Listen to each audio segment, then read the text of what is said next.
Okay guys, seperti yang telah kita beritahu sebelum ni kan, habis je buku kita akan bagi review, okay.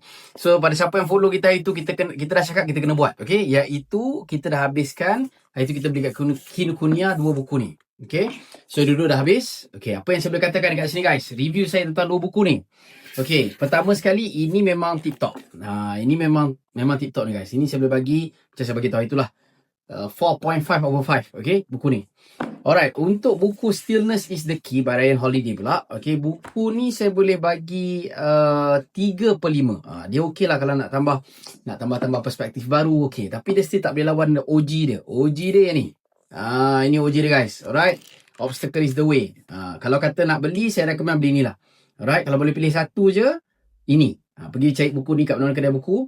Memang very powerful guys, okay. Semoga manfaat semua. Ini jangan cerita lah yang ni. Ini memang bagi saya, every business owner wajib khatam dengan buku ni. Sangat-sangat powerful, okay. Alright guys, Assalamualaikum dan semoga manfaat. Adios.